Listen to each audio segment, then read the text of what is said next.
Ազգային ժողովի հարգելի փոխխոսնակ, հարգելի պատգամավորներ, մեր երկրի անվտանգության, պաշտպանունակության ապահովումը եւ բանակի շարունակական զարգացումն այն ուղղություններն են, որոնց վրա կառավարությունը հետևողականորեն աշխատում է։ Պաշտպանության ոլորտում իրականացվող գործընթացներն ու ծրագրերը յուրաքանչյուրիս համար չափազանց կարևոր են,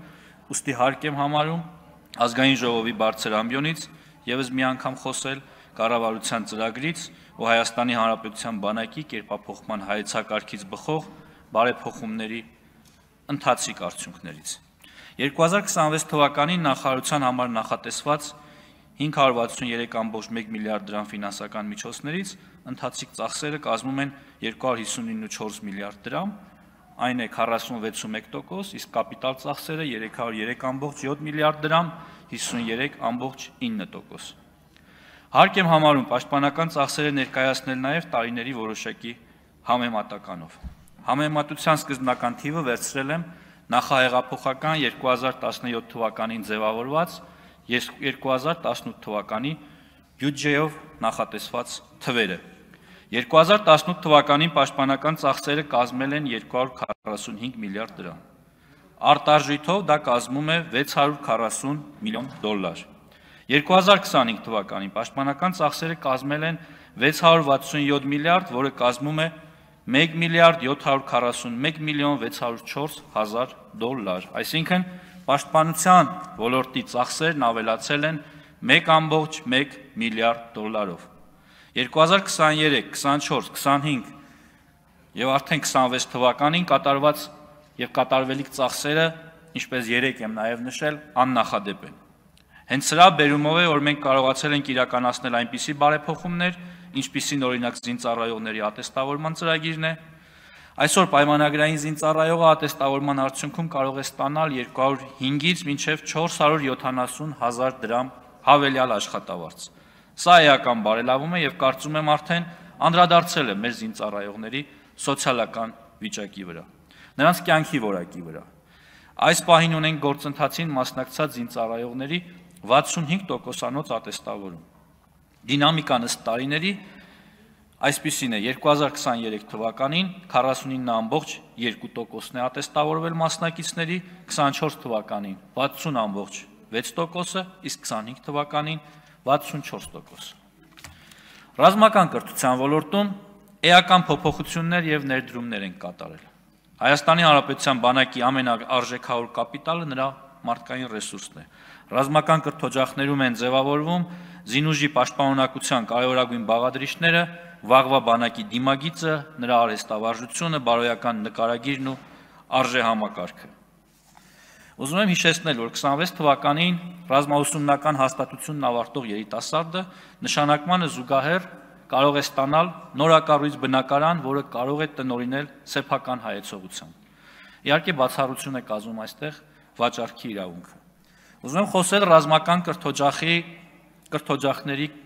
կրթաթոշակների մասին։ Նկատելի բարձրացել է Վազգեն Սարգսյանի անվան ռազմական ակադեմիայի կուրսանտների կրթաթոշակի չափը։ 2018 թվականի դրությամբ կուրսանտը ստանում էր 5300-ից 13000 դրամ, իսկ գերազանցության պարագայում եւս 10000 դրամ հավելյալ կրթաթոշակ։ Այժմ ռազմական ակադեմիայի կուրսանտի առաջին կուրսի բազային կրթաթոշակը կազմում է 15000 դրամ, եւ ըստ առաջադիմության կուրսանտը կարող է ստանալ 45000, 60000, 75000 դրամ կրթաթոշակ։ Երկրորդ կուրսում բազային կրթաթոշակը 20000 դրամ է եւ կրկին ըստ առաջադիմության կուրսանտը կարող է ստանալ 60000, 80000, 100000 դրամ։ Երրորդ կուրսում բազային կրթաթոշակը կազմում է 25000 դրամ, որը ըստ առաջադիմության կարող է հասնել 125000-ի, չորրորդ կուրսում 30000 դրամ, որը կարող է հասնել 150000 դրամի եւ հինգերորդ կուրսում 35000 դրամ բազային կրթաթոշակ եւ գերազանցության դեպքում 175000 դրամ։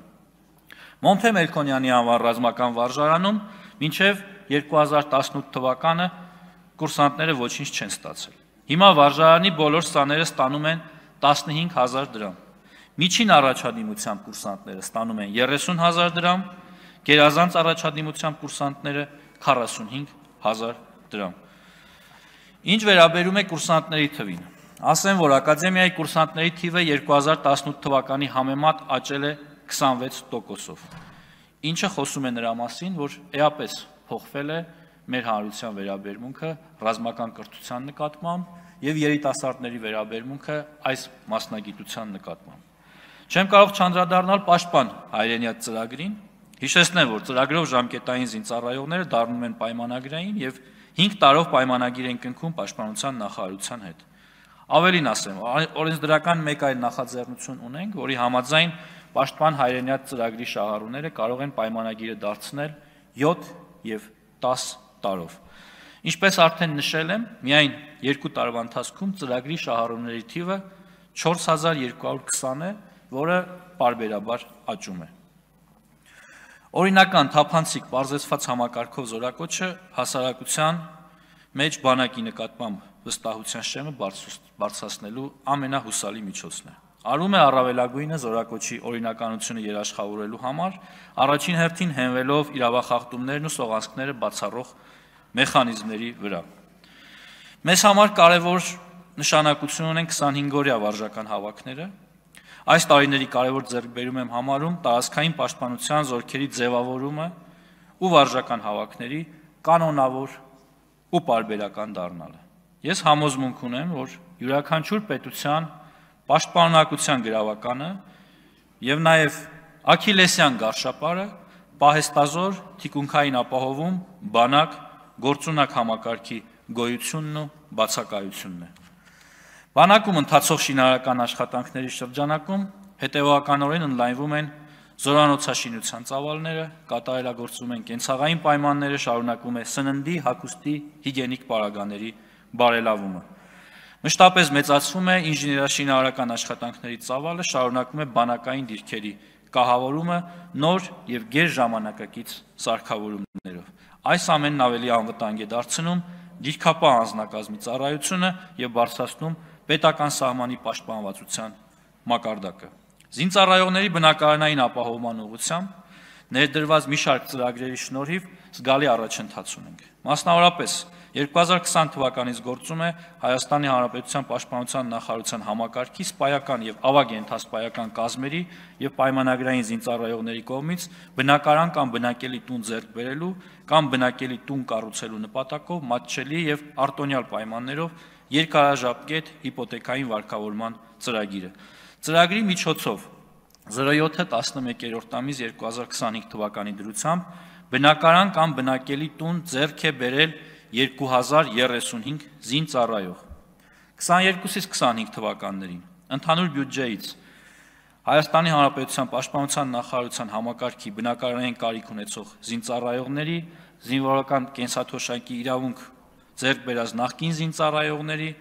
զոհված եւ զինվորական հաշմանդամության կենսաթոշակի իրավունք ունեցող նախկին զինծառայողների ընտանիքների բնակարանային ապահովման տողով բնակարան է հատկացվել 564 շահառուի։ Ընդհանուր առմամբ նշված ժամանակահատվածում բնակարան է ձեռք բերել 2600 շահառու։ Ռազմատեխնիկական կապերի ընդլայնումն ու սպառազինության դիվերսիֆիկացիան մեր անվտանգային ճարտարապետության գլխավոր ուղղություններից է։ Հենց այս տրամաբանությամբ էլ շարունակում ենք զինված ուժերի սպառազինության արդիականացման ուղղված աշխատանքները, համագործակցությունը նոր գործընկերների հետ։ Մեր ուշադրության կենտրոնում է նաև տեղական ռազմաարդյունաբերությունը։ 2022 թվականին մենք ունեցել ենք մոտավորապես տեղական ռազմաարդյունաբերական ընկերությունների հետ 5.5 միլիարդ դրամի պայմանագիր։ Հետագայում եռամյա պայմանագրերի արդյունքում այդ թիվը այսօր դարձել է 171 միլիարդ ՀՀ դրամ։ Հայաստանն իր սպառազինությունն ու բանակը օգտագործելու է մեկ նպատակով՝ Հայաստանի Հանրապետության տարածքային ամբողջականությունն ու ինքնիշխանությունը պաշտպանելու համար։ Հարգելի գործընկերներ, բանակի խելամիտ համալրումը մեր ռազմավարական առաջնահերթություններից է։ Գործող բազմաթիվ այլ ծրագրերին ու միջոցառումներին